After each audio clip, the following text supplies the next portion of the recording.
मत बोलिए सुनो। Welcome to biology classes by Rupesh sir. इसके पिछले वीडियो में हम लोगों ने देखा था मेंडल के नियम के अपवाद, ठीक है। तो मेंडल के नियम के अपवाद में हम लोग देखे थे बहुविकल्पता, ठीक है। और बहुविकल्पता में उदाहरण क्या बताया गया था, तो मानव रक्त समूह, ह्यूमन ब्लड ग्रुप। अब हम लोग आज देखने वाले हैं कि रक्त समूह की वंशागति कैसी होती है, ठीक है। अर्थात कहने का अर्थ है कि जो ब्लड ग्रुप होता है, माँ बाप का ब्लड ग्रुप जो है, ठीक है, अगर पता है तो संतान का ब्लड ग्रुप क्या हो सकता है वो हम लोग देखने वाले हैं, ठीक है। तो यहाँ पे हम लोग देखेंगे ह्यूमन ब्लड ग्रुप का वंशागति, ठीक है, अर्थात ब्लड ग्रुप का इनहेरिटेंस ऑफ ब्लड ग्रुप। तो इस ब्लड ग्रुप की वंशागति को देखने से पहले आपको बता दें कि यदि आप इस चैनल पर नए हैं तो इस चैनल को सब्सक्राइब करें, लाइक करें, कमेंट करें और ज़्यादा से ज़्यादा शेयर भी करें। चलिए देखते हैं रक्त समूह की वंशागति, ठीक है। तो यहाँ पे हम लिखे हैं बाबू केस 1, ठीक है, केस 1। अर्थात इसमें हम लोग को ये देखना है कि मान के चलिए कि यदि पुरुष जो है, ठीक है, पुरुष ऐसे लिखा लेना हो, ठीक है। मान चलिए कि यदि पुरुष का जो रक्त समूह है, ठीक है, वह क्या है, तो ए है। पुरुष का रक्त समूह ए है एवं स्त्री का रक्त समूह भी ए है, ठीक है। स्त्री जो है इसका रक्त समूह भी क्या है बाबू, ए है। और वो भी किस स्थिति में, तो समयुग्मजीय कहेंगे विषमयुग्मजीय स्थिति में, ठीक है। विषमयुग्मजीय का है चाहे समयुग्मजीय का है, अगर बताया गया कि पुरुष का ब्लड ग्रुप ए है और स्त्री का ब्लड ग्रुप भी ए है तो इनके द्वारा जो संतान उत्पन्न होंगे वो किस क्वालिटी के होंगे, ठीक है। तो अलग अलग करके हम लोग देख लेंगे कि अगर विषमयुग्मजीय कंडीशन होगा तो क्या होगा और समयुग्मजीय कंडीशन होगा तो क्या होगा, ठीक है। तो हमने क्या बताया बाबू कि पुरुष ब्लड ग्रुप ए है, स्त्री इसका भी ब्लड ग्रुप ए है, ठीक है। ये कंडीशन क्या हो सकता है अगर इसको समयुग्मजीय स्थिति में रख दिया जाए, ठीक है। समयुग्मजीय स्थिति का मतलब कि यहाँ पे हम दर्शा दें आई ए और इधर भी दर्शा दिया जाए आई ए। तो ये क्या कंडीशन होगा, तो जितने भी गैमीट बनेंगे एक समान होंगे, होमोजाइगस कंडीशन हो गया, अर्थात गैमीट जो होंगे एक जैसे होंगे, ठीक है।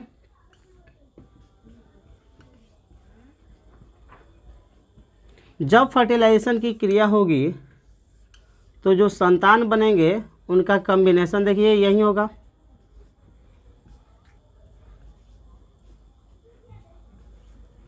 ठीक है। इधर ये हो गया। अब इधर क्या होगा, तो इधर का कंडीशन भी वही होगा। अगर इससे मिल गया तभी वही स्थिति बनेगी। अर्थात जितने भी संतान उत्पन्न होंगे वे सब क्या होंगे, तो ए ग्रुप के होंगे, ठीक है, ऑल ए ग्रुप, सभी क्या होंगे, तो ए ग्रुप वाले होंगे। कब, तो जब समयुग्मजीय स्थिति में रखा गया तब। दूसरे तरफ देख लेंगे कि अगर वही विषमयुग्मजीय स्थिति हो, ठीक है, हेटेरोजाइगस कंडीशन हो, तो उस स्थिति में संतान का ब्लड ग्रुप क्या होगा, ठीक है। विषमयुग्मजीय कंडीशन हम बताए थे कि जब जोड़े में उपस्थित दोनों जीन एक दूसरे से भिन्न होते हैं, जब जोड़े में उपस्थित जीन एक दूसरे से भिन्न होते हैं तो उसे हेटेरोजाइगस अर्थात विषमयुग्मजीय कंडीशन कहते हैं, ठीक है। अब देखिए यहाँ पे जोड़े में उपस्थित दोनों जीन एक दूसरे के समान नहीं है। जब इसमें गैमीट बनेगा तो वही कंडीशन आएगा, देखिए यहाँ पे आई नॉट। फिर इसमें भी गैमीट बनेगा तो वही स्थिति बनेगी आई ए और आई नॉट, ठीक है। जब फर्टिलाइजेशन की क्रिया होगी तो कंडीशन क्या होगा, संभावित बच्चे का ब्लड ग्रुप क्या होगा बाबू,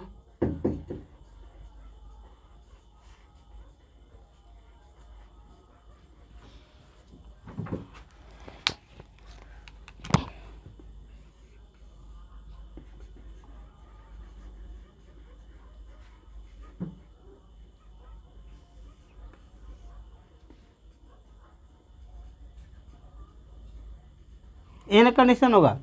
अर्थात ये 3 को जो संतान होंगे ये ए ग्रुप के होंगे और एक संतान जो होगा यह ओ ग्रुप का होगा। ठीक है, तो ये कंडीशन हो गया कब, तो ए ब्लड ग्रुप को हम लिए जब स्त्री का ब्लड ग्रुप ए और पुरुष का भी ब्लड ग्रुप ए रखा गया, तो उस स्थिति में संतान का ब्लड ग्रुप क्या हो सकता है वो देखें हम लोग। जैसे यहाँ पर अगर समयुग्मजीय स्थिति में देख रहा है तो समयुग्मजीय स्थिति में बताया जा रहा है कि ये जब पुरुष और स्त्री दोनों में ए ब्लड ग्रुप जो है समयुग्मजीय स्थिति में हो तो बच्चे का ब्लड ग्रुप क्या होगा, तो सभी ए ग्रुप के होंगे। अगर विषम युग्मजीय स्थिति को देखा जाए, ठीक है, विषम युग्मजीय स्थिति को, तो आप देख रहे हैं कि यहाँ पे जोड़े में उपस्थित दोनों जीन एक जैसे नहीं है, जिसके वजह से युग्मक बनते समय ये सेपरेट हो जाएंगे। तो 3 को जो संतान होंगे ये तीनों संतान जो होंगे क्या होंगे, तो ए ग्रुप के होंगे, तीनों संतान ए ग्रुप के होंगे और एक संतान जो होगा यह ओ ग्रुप का होगा। ठीक है, ये हो गया ए ग्रुप को लिए हम लोग। अब यदि केस दूसरा देखा जाए, ठीक है, यदि पुरुष का ब्लड ग्रुप ए और स्त्री का ब्लड ग्रुप बी मान लिया जाए, केस 2, ठीक है, केस सेकंड देख लें हम लोग।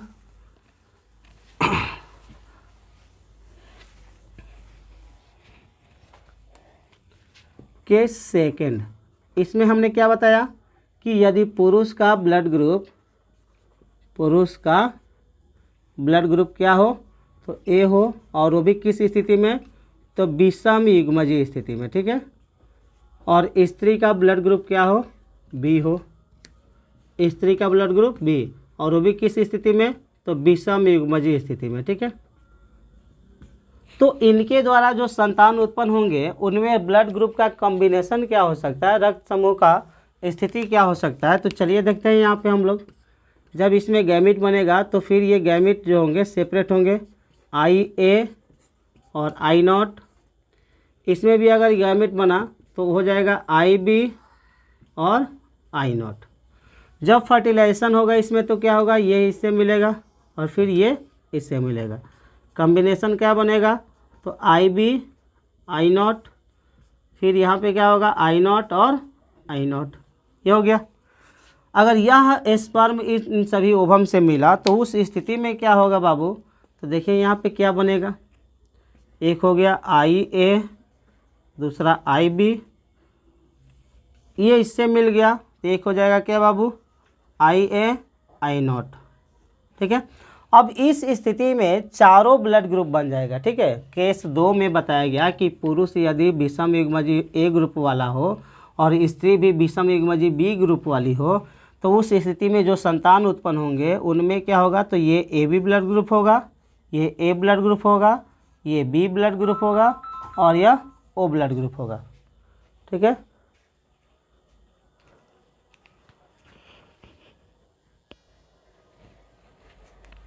तो ये हम लोग देख लिए कि अगर पुरुष का ब्लड ग्रुप ए और वो भी विषम युग्मजीय कंडीशन में हो और स्त्री का ब्लड ग्रुप बी और वो भी विषम युग्मजीय स्थिति में हो, तो उस स्थिति में क्या किया जाता है बाबू, देखा जाता है कि चारों ब्लड ग्रुप तैयार हो जाता है। ठीक है, ए बी ब्लड ग्रुप भी तैयार हो जाता है, ए ग्रुप भी तैयार हो जाता है, बी ग्रुप भी तैयार हो जाता है और ओ ग्रुप भी तैयार हो जाता है। तो इस स्थिति में अगर कंडीशन हो, ठीक है, पुरुष और स्त्री के बीच, और वहाँ पे कहा जाए कि संतान उत्पत्ति हो, तो संतान में ब्लड ग्रुप इन चारों में से कोई भी ब्लड ग्रुप हो सकता है। ठीक है, तो ये हो गया केस सेकंड।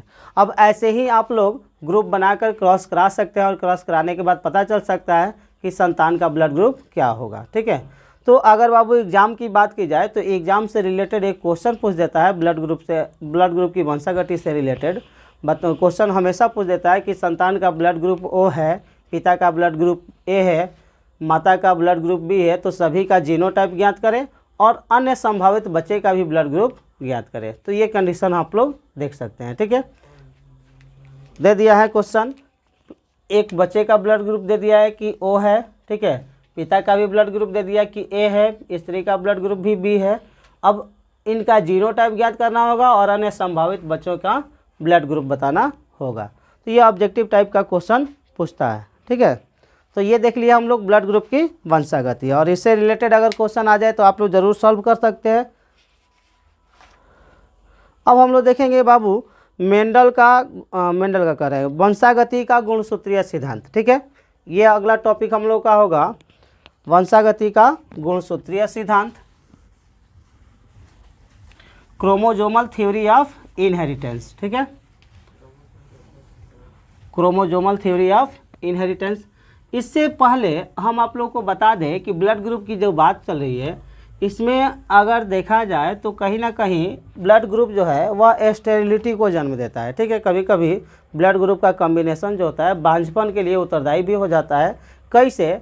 तो आप लोगों को क्लास 11th में बताया गया होगा क्या बाबू, तो RH factor, RH factor, RH factor का मतलब कि रिसेसिव कर रहा है, रिसस एंटीजन, ठीक है, रिसस एंटीजन अर्थात RH एंटीजन के बारे में, ठीक है। और बताया गया था कि यह RH फैक्टर जो है इसे हम लोग RH एंटीजन के नाम से भी जानते हैं, RH एंटीजन, ठीक है। अब ये जो RH एंटीजन होता है ये क्या होता है, तो बताया जाता है बाबू कि जो RH एंटीजन होता है यह लगभग 85% मनुष्यों में पाया जाता है, ठीक है। 85% मनुष्यों में ये क्या होता है बाबू, तो पाया जाता है। तो जिस मनुष्य में यह पाया जाता है,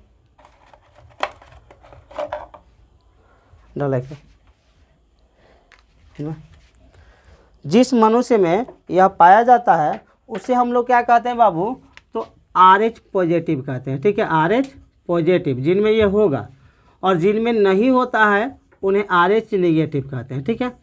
अब क्या होता है, तो ये जो RH फैक्टर होता है ये बाबू यह ब्लड को निगेटिव और पॉजिटिव डिफाइन करता है कि ब्लड जो होगा वो पॉजिटिव होगा या निगेटिव होगा, ठीक है। जैसे आप लोग जांच किए होंगे तो पता चला होगा कि ब्लड जो होता है वह पॉजिटिव और निगेटिव होता है। तो पॉजिटिव और निगेटिव होने का रीज़न क्या है, तो RH एंटीजन का फटना या RH एंटीजन, ठीक है। तो हमने बताया कि RH एंटीजन अर्थात रिसस एंटीजन जो है यह क्या है बाबू, तो एक प्रकार का एंटीजन है जिसके बारे में सबसे पहले कार्ल एंड स्टेनर नामक वैज्ञानिक ने बताया था, ठीक है। किसने बताया था, तो कार्ल एंड स्टेनर नामक वैज्ञानिक ने बताया था। अब बताया गया कि यह लगभग 85% मनुष्यों में पाया जाता है, जिसके वजह से अधिकांश लोगों का ब्लड ग्रुप पॉजिटिव फॉर्म में मिलता है, ठीक है। तो ये हो गया RH पॉजिटिव, और जिसमें नहीं मिलता है उनके ब्लड को RH नेगेटिव अर्थात नेगेटिव ब्लड ग्रुप कहते हैं, ठीक है। तो अब हम लोग देखेंगे कि बाई चांस अगर पॉजिटिव ब्लड ग्रुप हो, ठीक है, RH पॉजिटिव, जैसे यहाँ पे हम लिख सकते हैं RH पॉजिटिव, ठीक है, ये मेल हो गया, ठीक है। ये पुरुष जो है इसका ब्लड ग्रुप RH पॉजिटिव है, और जो स्त्री है उसका ब्लड जो है RH नेगेटिव है, ठीक है। देखिए खतरनाक स्थिति से परिचय कराने वाले हैं आप लोगों को, ठीक है।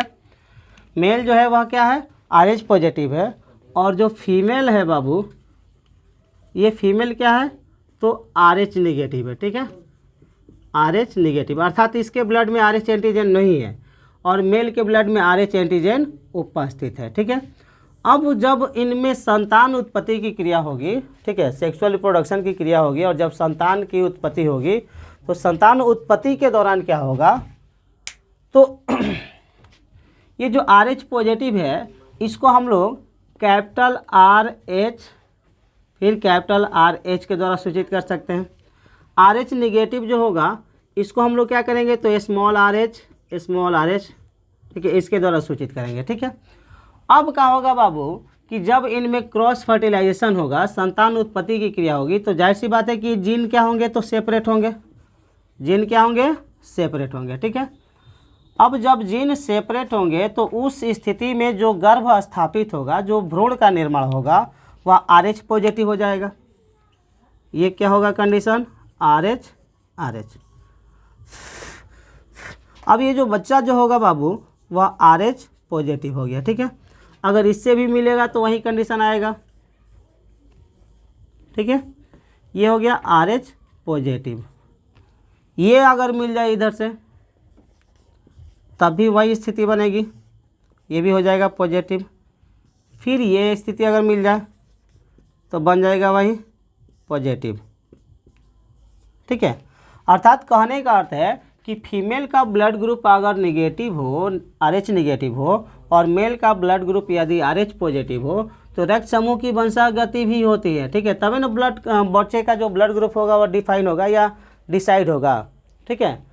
तो यहाँ पे देख रहे हैं हम लोग कि जो RH पॉजिटिव है उसको हम लोग कैपिटल R और स्मॉल h फिर कैपिटल R और स्मॉल h के द्वारा सूचित किए। और जिसमें नहीं है उसको हम लोग क्या कर दिए, तो स्मॉल r स्मॉल h के द्वारा सूचित कर दिया। ठीक है, ये जीन का जोड़ा तैयार हो गया।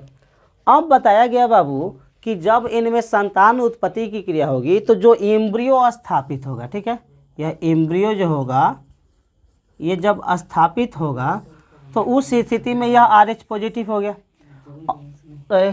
ये उस स्थिति में यह क्या हो गया बाबू, तो RH पॉजिटिव। और हम देख रहे हैं यहाँ पे कि फीमेल जो है यह RH निगेटिव है। जाहिर सी बात है कि जब यह RH निगेटिव है और इसके गर्भ में जो एम्ब्रियो विकसित हो गया वह RH पॉजिटिव है। ठीक है, तो इसके ब्लड में क्या होने लगेगा, इस RH पॉजिटिव एंटीजन के विरुद्ध एंटीबॉडी बनेगा। फीमेल के ब्लड में ये एंटीबॉडी बनेगा। अब यह एंटीबॉडी का काम क्या होता है, तो एंटीजन को तोड़ना। ठीक है, एंटीबॉडी का काम क्या होता है, एंटीजन को तोड़ना।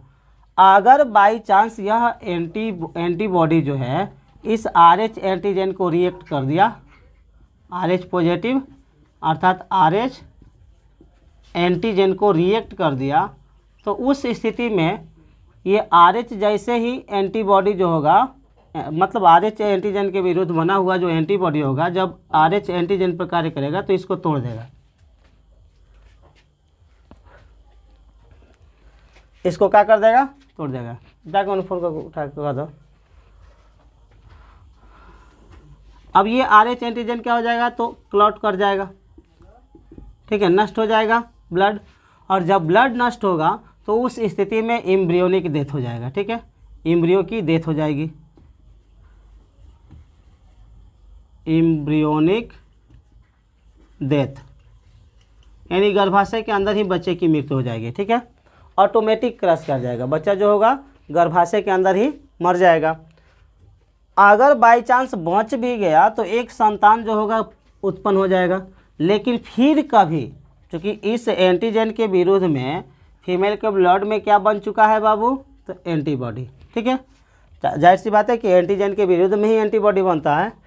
तो जब एक संतान की उत्पत्ति अगर हो जाए सामान्य तरीके से, तो फिर क्या होता है, तो दूसरी बार अगर उस फीमेल के अंदर पुनः अगर पॉजिटिव गर्भधारण होता है, ठीक है, RH पॉजिटिव गर्भधारण होता है, तो उस स्थिति में क्या होगा कि ये एंटीजन जो पहले से उपस्थित है वह RH एंटीजन को तोड़ देगा, जिसके वजह से एक बच्चे के सामान्य रूप से जन्म लेने के बाद जब कभी भी फीमेल गर्भधारण करेगी, गर्भाशय के अंदर ही बच्चे की डेथ हो जाएगी। ठीक है, इसको फीटल डेथ भी कहते हैं या एम्ब्रियोनिक डेथ भी कहते हैं। तो उस फीटल डेथ के कंडीशन को हम लोग नाम क्या दे देते हैं बाबू, तो उसको हम लोग नाम दे देते हैं एरिथ्रोब्लास्टोसिस फीटाइलिस। ठीक है, उसको हम लोग उस एम्ब्रियोनिक डेथ, यानी जब भी गर्भधारण होगा फीटल की डेथ हो जाएगी, फीटस की मृत्यु हो जाएगी, तो उसको हम लोग कह देते हैं क्या बाबू, तो एरिथ्रोब्लास्टोसिस फीटाइलिस।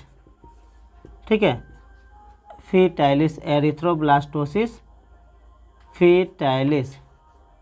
ठीक है, ये हो गया एरिथ्रोब्लास्टोसिस फीटाइलिस, जो कि एक बहुत बड़ा रीजन बन जाता है लोगों में संतान के उत्पत्ति नहीं होने का। ठीक है, अब संतान उत्पन्न नहीं होता है एरिथ्रोब्लास्टोसिस फीटाइलिस के वजह से भी, क्योंकि ब्लड ग्रुप जो होता है वह RH पॉजिटिव और RH नेगेटिव हो जाता है मेल और फीमेल का।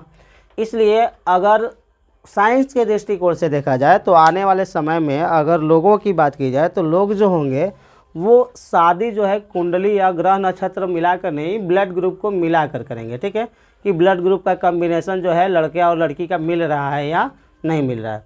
यही रीज़न है लोगों में स्टेरिलिटी के उत्पन्न होने का। ठीक है, और इसके अलावा भी बहुत सारे रीजन होते हैं स्टेरिलिटी के उत्पन्न होने का, लेकिन ये ब्लड ग्रुप से रिलेटेड एक जानकारी थी जिसको हम आप लोगों के सामने प्रस्तुत किए। अब इसके बाद हम लोग पढ़ेंगे क्या बाबू, तो वंशागति का गुणसूत्रीय सिद्धांत, क्रोमोजोमल थ्योरी ऑफ इनहेरिटेंस। ठीक है, ये देखेंगे हम लोग कि क्रोमोजोमल थ्योरी ऑफ इनहेरिटेंस होता क्या है। ठीक है, अर्थात वंशागति का गुणसूत्रीय सिद्धांत किसे कहते हो और उसे किसके द्वारा दिया गया। ठीक है, चलिए देखते हैं वंशागति का गुणसूत्रीय सिद्धांत। ठीक है, चलो बाबू, इसको नोट करना हो तो नोट कर लेंगे, और नहीं तो इसको आप लोग कहाँ से प्राप्त कर सकते हैं, तो biology by Rupesh sir Telegram के चैनल पर जाएंगे, वहाँ पे ये सर्च करेंगे कि बायोलॉजी बाई रुपेश सर, वहाँ से आपको ये टोटल PDF अवेलेबल मिल सकता है। ठीक है,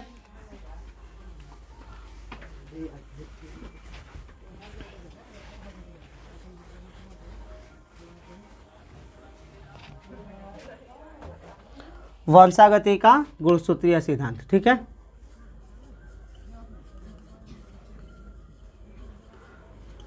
क्रोमोसोमल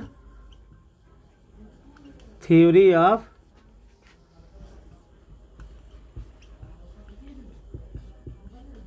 इनहेरिटेंस। ठीक है, वंशागति का गुणसूत्रीय सिद्धांत। ठीक है ना, ये हम लोग देखेंगे कि वंशागति का गुणसूत्रीय सिद्धांत क्या कहता है। तो बताया जाता है कि मेंडल के नियमों के साथ गुणसूत्रों के बीच संयोजन की व्याख्या करना। ठीक है, बीच संयोजन माने पुनः जुड़कर अलग होना। ठीक है, बीच संयोजन का मतलब कि पुनः जुड़कर क्या होना बाबू, अलग होना। तो मेंडल के नियमों के साथ गुणसूत्रों के बीच संयोजन के नियम को या बीच संयोजन की व्याख्या करना। ठीक है, मेंडल के नियमों का सहारा लेकर गुणसूत्रों के बीच संयोजन की व्याख्या करना ही क्या कहलाता है, तो वंशागति का गुणसूत्रीय सिद्धांत अर्थात क्रोमोसोमल थ्योरी ऑफ इनहेरिटेंस कहलाता है। ठीक है, इसको हिंदी में हम लिख सकते हैं यहाँ पे क्या बाबू, तो वंशागति का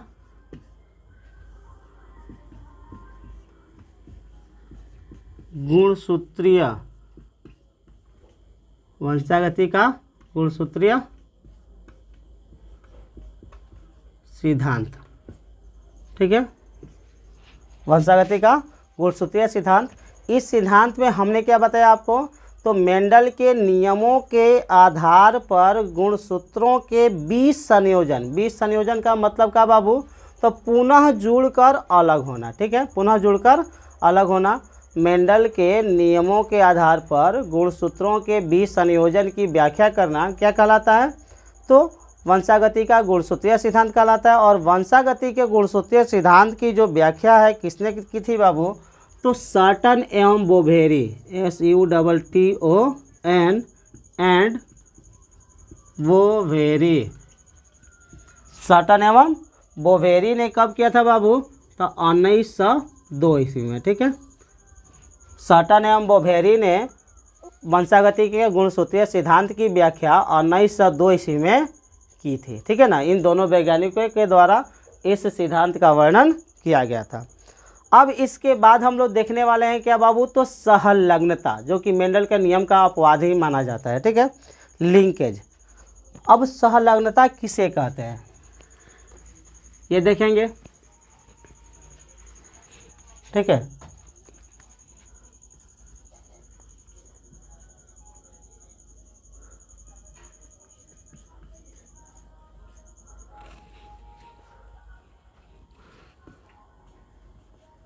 सहलग्नता, इंग्लिश में इसको लिखा जाता है क्या बाबू, तो लिंकेज। ठीक है, लिंकेज। अब लिंकेज किसे कहते हैं, तो बताया जाता है कि एक ही गुणसूत्र पर पास पास उपस्थित वे जीन या जीनों का समूह जिनकी वंशागति एक पीढ़ी से दूसरे पीढ़ी में होती है। ठीक है, एक ही गुणसूत्र पर उपस्थित वे जीन या जीनों का समूह जिनकी वंशागति एक साथ एक पीढ़ी से दूसरे पीढ़ी में होती है, उन्हें सहलग्न जीन कहते हैं। ठीक है, उन्हें क्या कहते हैं बाबू, तो उन्हें सहलग्न जीन। ठीक है, उन्हें सहलग्न जीन कहते हैं। और इन सहलग्न जीनों की वंशागति को, ठीक है, सहलग्न जीनों की वंशागति को, सहलग्न जीनों की वंशागति को ही हम लोग क्या कहते हैं बाबू, तो सहलग्नता कहते हैं। ठीक है, सहलग्नता। ठीक है, लिंकेज समझ में आया कि सहलग्न जीन किसे कहते हैं, तो एक ही गुणसूत्र पर पास पास उपस्थित वे जीन या जीनों का समूह जिनकी वंशागति एक पीढ़ी से दूसरे पीढ़ी में होती है, उन्हें सहलग्न जीन कहते हैं। और सहलग्न जीनों की वंशागति को सहलग्नता के नाम से जाना जाता है। अब कह रहा है कि सहलग्नता का खोज जो है किसने किया था, तो थॉमस हंट मॉर्गन ने 1919 ईस्वी में, ठीक है। अब इस लिंकेज का जो डिस्कवर है वह किसने किया था बाबू, तो Thomas Hunt Morgan, Thomas Hunt Morgan, Thomas Hunt Morgan, जिसको शॉर्ट में कह दिया जाता है टी.एच. Morgan, TH. मॉर्गन। ये टी.एच. मॉर्गन जो थे, ठीक है, फल मक्खी पर कार्य करने के दौरान अर्थात ड्रोसोफिला मेलानोगास्टर पर आनुवंशिकता के कार्य करने के दौरान क्या किया था, तो इस सहलग्नता का खोज कब किए थे बाबू, तो 1919 ईस्वी में, ठीक है, 1919 ईस्वी में। अब इसके बाद हम लोग देखेंगे कि सहलग्नता जो है कि यह कितने प्रकार का होता है, सहलग्नता को प्रभावित करने वाले कौन कौन से कारक होते हैं और सहलग्नता का लाभ क्या हो सकता है, ठीक है। तो इसके अगले क्लास में हम लोग ये देखेंगे लिंकेज से रिलेटेड जानकारी। लेकिन आपको ये बता दें कि ये जो चैनल है आपके लिए काफ़ी फ़ायदेमंद है, इसलिए इस चैनल को सब्सक्राइब करें, लाइक करें, कमेंट करें और ज़्यादा से ज़्यादा शेयर करें।